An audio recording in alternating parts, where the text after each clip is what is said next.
Hello বন্ধুরা, আজকে আমি তোমাদের জন্য নিয়ে এসেছি একটা রেসিপি।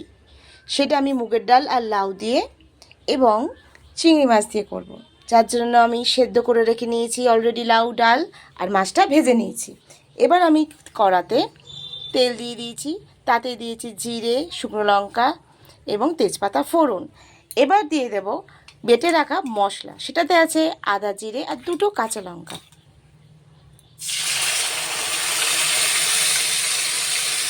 এটা একটু অন্যরকম স্বাদের রান্না। এবার এটা ভালো করে নেড়ে দিয়ে মশলাগুলো দিয়ে দেব।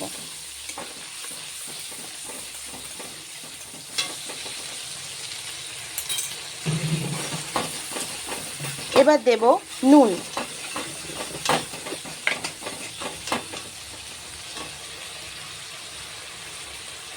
পরিমাণ মতো নুন, চিনি, হলুদ দিয়ে দেব আর ভালো করে নাড়তে থাকবো।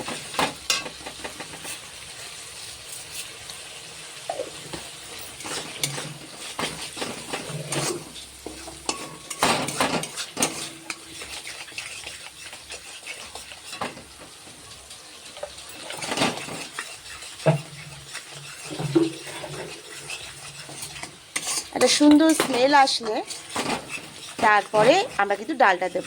এবার দেব জিরে গুঁড়ো, অনেক দেব না, জিরে গুঁড়ো দেবো অল্প, যেহেতু একটু জিরে বেটে রেখেছি অল্প দিলাম। আমার মশলাটা আস্তে আস্তে ভালোই তেল ছাড়ছে।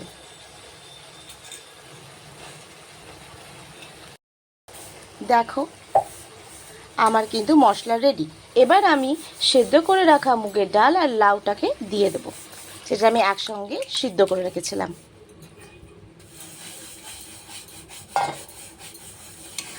ভালো করে নাড়াচাড়া করে মশলার সাথে এটা মিশিয়ে নিতে হবে।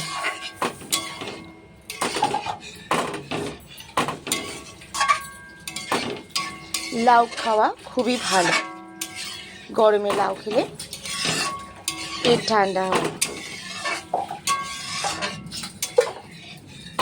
ভাবলাম একরকম তো আমরা খেয়েই থাকি, তো এটাকে একটু অন্যরকম করে দেখি কেমন লাগে খেতে, তাতে একটু স্বাদও বদলাবে আর খেতেও ভালো লাগবে। এটা কিন্তু পাতলা হবে না, ঘন ঘন এবং মাখা মাখা হবে। এটাকে আমরা একটু হাই ফ্লেম দিয়ে ফুটতে দিয়ে দেব। ফুটতে শুরু করে দিয়েছে। এবার আমি এর মধ্যে ভেজে রাখা যে মাছগুলো আছে, মানে চিংড়ি মাছগুলো, সেটা অ্যাড করে দেবো। আমি বড় চিংড়ি করেছি, তোমরা থেকে মিডিয়াম বা ছোট একটু নিতে পারো, তাতে অসুবিধা নেই।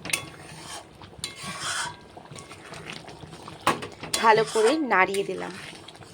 এবার এটা আরেকটু ফুটবে। দেখো এটা কিন্তু আমার অলমোস্ট রেডি হয়ে গেছে। দেখেছো কিরকম মাখা মাখা থুকো থুকো হয়েছে? এটা এরকমই হবে। এবার দেবো এর মধ্যে গরম মশলা আর শেষে দেব ঘি। আমার কাছে যেহেতু ধনেপাতা ছিল না, তাই আমি ঘি গরম মশলা দিয়ে করেছি। যদি তোমাদের কাছে ধনেপাতা থাকে তাহলে তোমরা এটা ধনেপাতাও দিতে পারো, তাতেও খেতে ভালো হবে। এবার এটা আমি নাড়িয়ে নিলাম।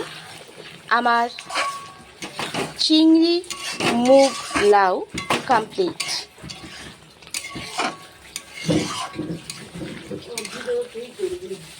আমার চিংড়ি মুগ লাউ একেবারে কমপ্লিট, তোমরা দেখতেই পাচ্ছ। যদি তোমরা ট্রাই করতে চাও অবশ্যই করতে পারো, একবার করে দেখবে।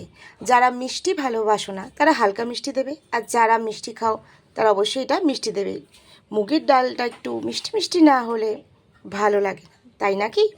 যদি আমার এই ভিডিওটা ভালো লাগে অবশ্যই লাইক কমেন্ট করো এবং শেয়ার করে তোমার আর 5টা বন্ধুদের সঙ্গে এটা অবশ্যই শেয়ার করো এবং পাশে থেকো।